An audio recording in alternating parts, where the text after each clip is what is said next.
ఓం శాంతి 5/7/2025 సాకార ఈశ్వరీయ మధుర మహావాక్యాలు. మధురమైన పిల్లలారా, తండ్రి మిమ్ములను సుందరమైన దేవీ దేవతలుగా చేసేందుకు చదివిస్తూ ఉన్నారు. సౌందర్యానికి ఆధారం పవిత్రత. ప్రశ్న: ఆత్మిక దీపముపై సమర్పితమయ్యే దీపపు పురుగుల గుర్తులు ఎలా ఉంటాయి? జవాబు: సమర్పితమయ్యే దీపపు పురుగులు. 1. దీపం బాబా ఎవరో, ఎలా ఉన్నారో యథార్థ రూపంలో తెలుసుకొని స్మృతి చేస్తారు.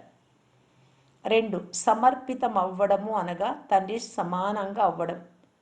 3. సమర్పితం అవ్వడము అనగా తండ్రి నుండి శ్రేష్ఠ రాజ్య అధికారాన్ని తీసుకోవటం. పాట: సభలో దీపం వెలిగింది. ఓం శాంతి. మధురమైన ఆత్మిక పిల్లలు పాటలోని చరణం విన్నారు. ఇది ఎవరు అర్థం చేస్తున్నారు? ఆత్మిక తండ్రి. వారు ఒక దీపం కూడా. వారికి అనేక పేర్లు పెట్టేశారు. బాబాను చాలా స్తుతి కూడా చేస్తూ ఉంటారు. ఈ పాట కూడా పరంపిత పరమాత్ముడి స్తుతే కదా. సభలో దీపం వెలిగింది అనేది తండ్రి దీపమై మిడతల కొరకు మీ కొరకు వచ్చారు. మిడతలు దీపాన్ని చూసిన వెంటనే దానిపై బలి అయి శరీరాలను వదిలేస్తాయి, కాలిపోతాయి. అనేక మిడతలు దీపంపై ప్రాణం ఇచ్చేస్తాయి.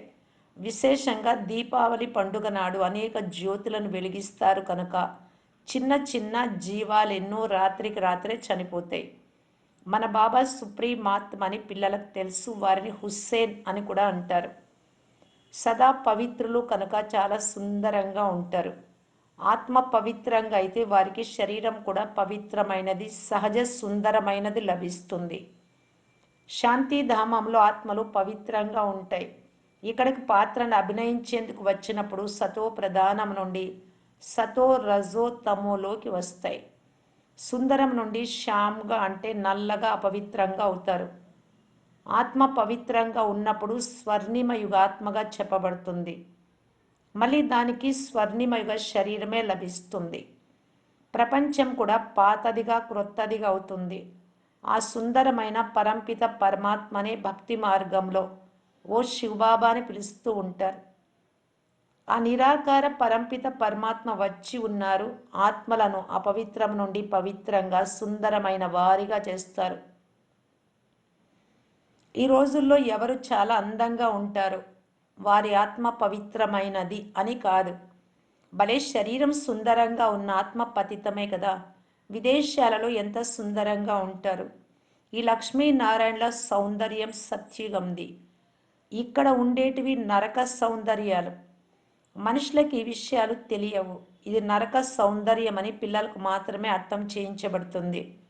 ఇప్పుడు మనము స్వర్గము కొరకు సహజ సుందరంగా అవుతున్నాం.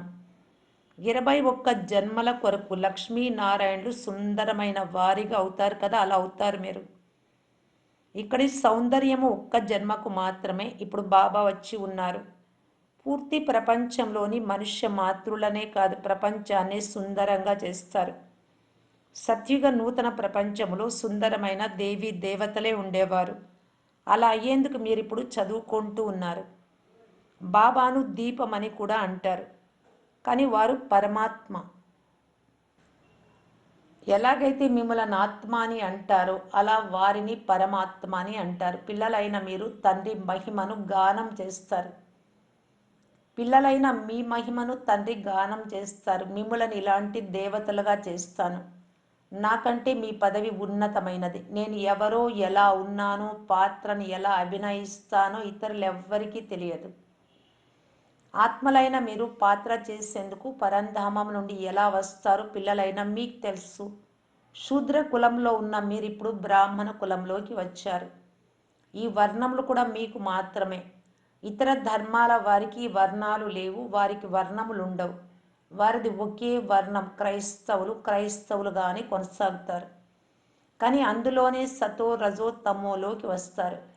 ఇక ఈ వర్ణాలన్నీ మీ కొరకే. దేవత, క్షత్రియ, వైశ్య, శూద్ర, బ్రాహ్మణ్. సృష్టి కూడా సతో రజో తమోలలోకి వస్తుంది. ఈ సృష్టి చక్రాన్ని అనంతమైన తండ్రి కూర్చొని అర్థం చేస్తూ ఉన్నారు. జ్ఞాన సాగరులు, పవిత్రతా సాగరులైన తండ్రి స్వయంగా చెప్తున్నారు, నేను పునర్జన్మలు తీసుకోను. శివ జయంతిని కూడా జరుపుకుంటారు, కానీ భగవంతుడు ఎప్పుడు వస్తారో మనుషులకు తెలియదు. వారి జీవన కథను గురించి కూడా తెలియదు. నేను ఎవరో, ఎలా ఉన్నానో, నాలో ఏ పాత్ర ఉందో, సృష్టి చక్రం ఎలా తిరుగుతుంది, ఇవన్నీ పిల్లలైనా మీకు నేనే కల్పము వచ్చి తెలియజేస్తాను. మెట్లు దిగుతూ దిగుతూ తమో ప్రధానంగా అయిపోయామని మీకు తెలుసు. 84 జన్మలు కూడా మీరే తీసుకుంటారు. చివరిలో వచ్చేవారు కూడా సతో రజో తమోలోకి వచ్చే తీరాలి. మీరు తమో ప్రధానంగా అయితే పూర్తి ప్రపంచమంతా తమో ప్రధానం అవుతుంది. మళ్ళీ మీరు తమో ప్రధానం నుండి సతో ప్రధానంగా తప్పకుండా అవ్వాలి. ఈ సృష్టి చక్రం తిరుగుతూనే ఉంటుంది. ఇప్పుడు ఇది కలియుగం, దీని తర్వాత మళ్ళీ సత్యుగం వస్తుంది. కలియుగం ఆయువు పూర్తి అయింది. తండ్రి చెప్తున్నారు, కల్పకృతం వలె రాజయోగం నేర్పించేందుకు నేను సాధారణ తనువులో ప్రవేశించాను. ఈ రోజుల్లో అనేక యోగాలు ఉన్నాయి.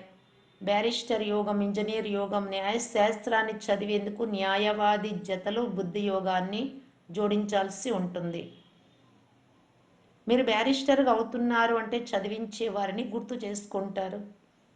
వారికి తమ తండ్రి వేరుగా ఉంటారు. గురువు ఉంటే వారిని కూడా స్మృతి చేస్తారు. అయినా బ్యారిస్టర్తో బుద్ధియోగం ఉంటుంది.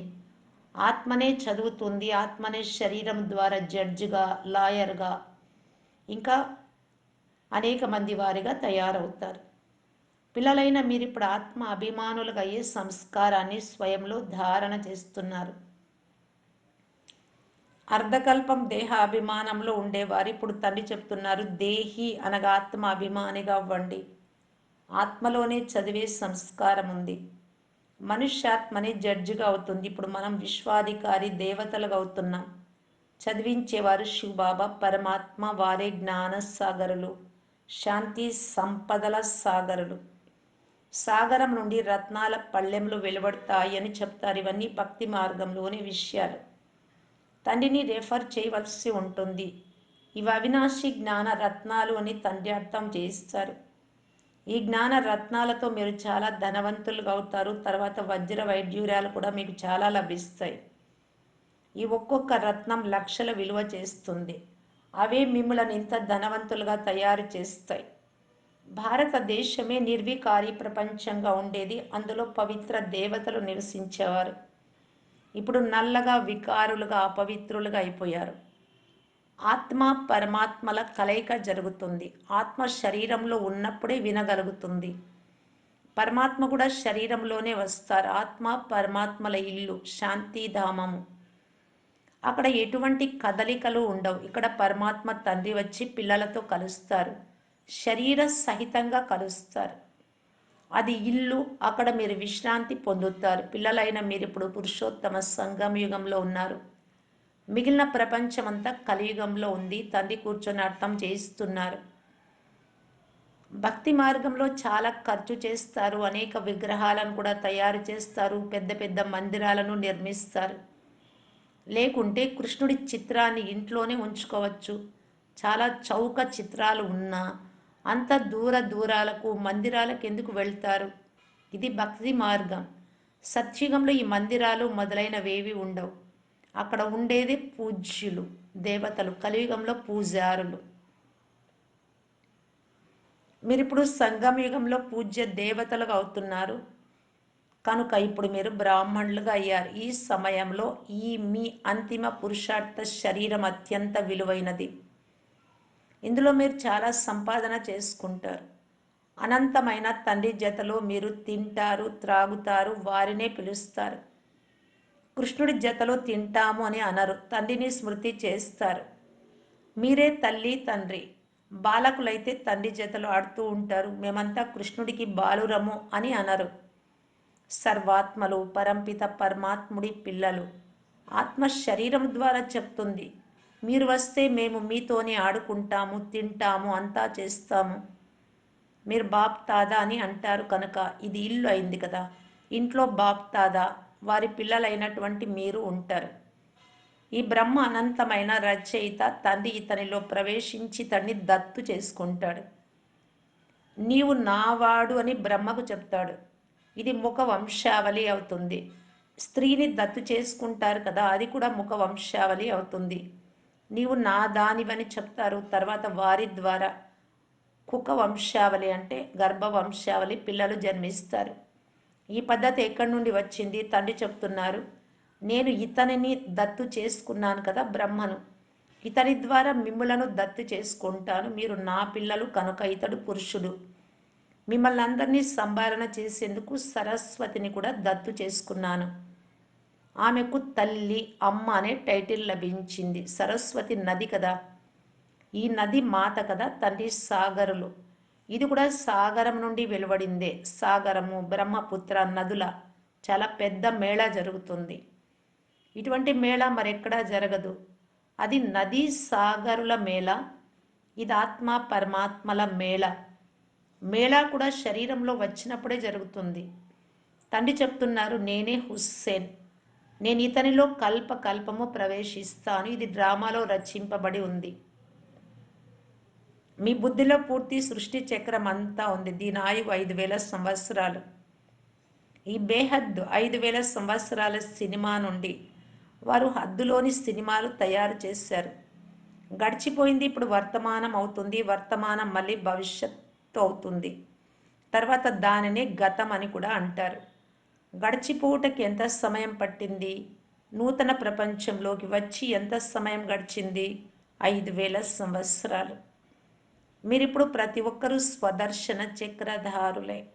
మొదట మేము బ్రాహ్మణులుగా ఉండేవారం, తర్వాత దేవతలుగా అయ్యాము అని మీరు తెలిపిస్తారు. పిల్లలైన మీకు ఇప్పుడు తండ్రి ద్వారా శాంతిధామము, సుఖధామాల వారసత్వం లభిస్తోంది. తండ్రి వచ్చి 3 ధర్మాలను ఒకేసారి స్థాపిస్తారు, మిగిలినవన్నీ వినాశనం చేయిస్తారు. మిమ్ములను ఇంటికి వెంట తీసుకువెళ్ళే సద్గురువైన తండ్రి లభించారు.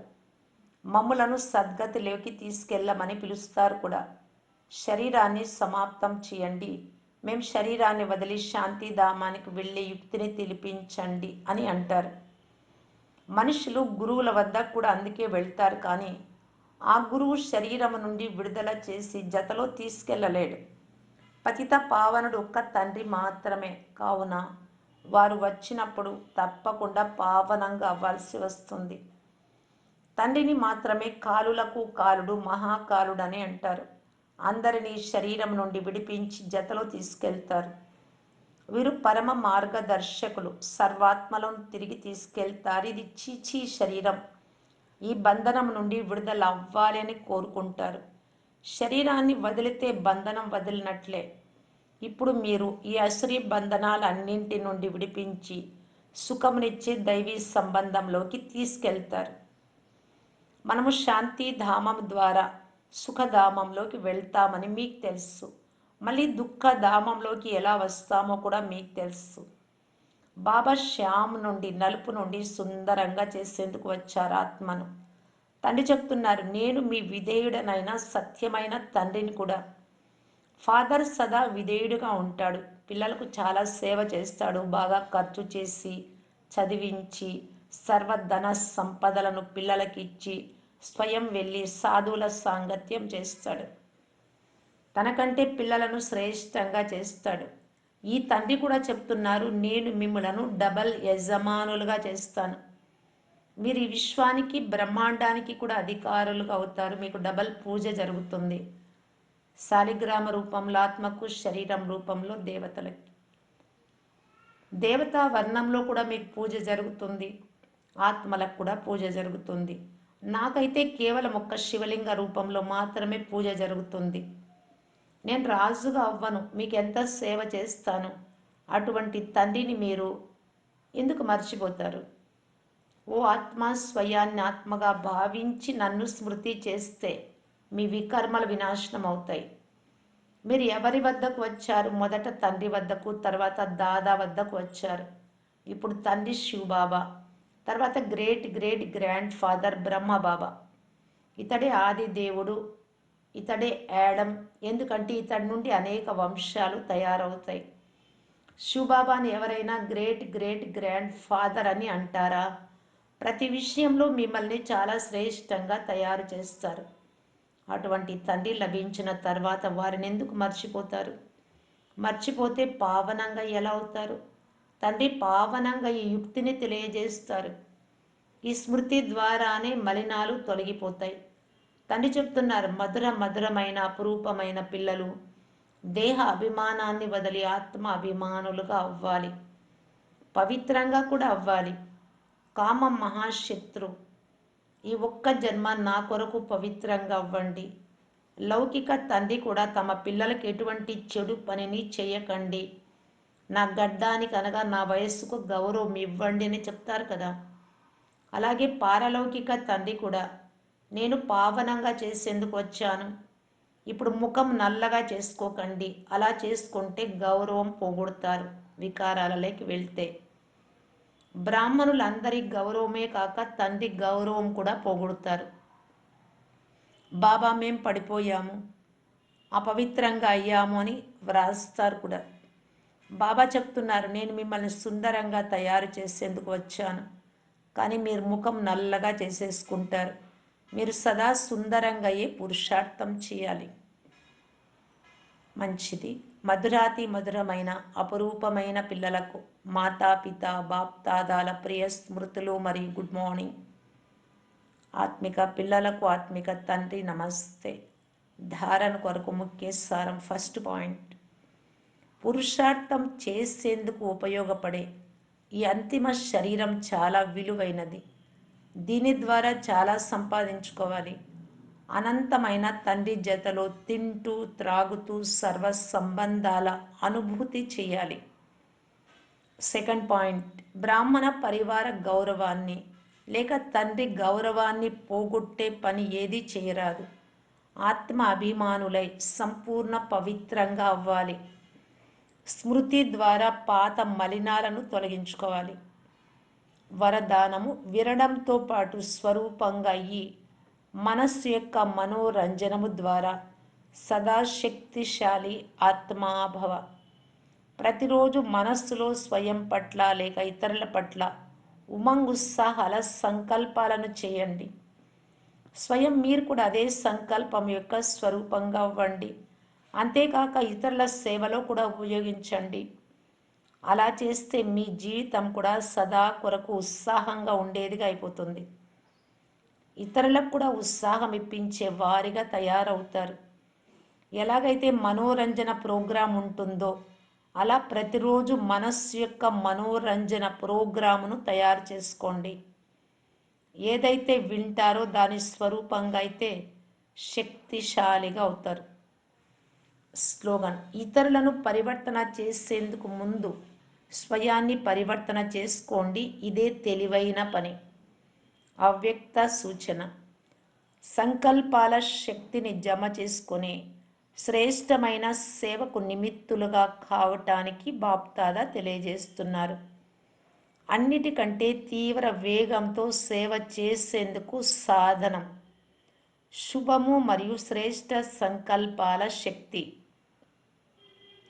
బ్రహ్మబాబా శ్రేష్ట సంకల్పాల విధి ద్వారా సేవ వృద్ధి అవ్వడంలో సదా సహయోగిగా ఉన్నారు.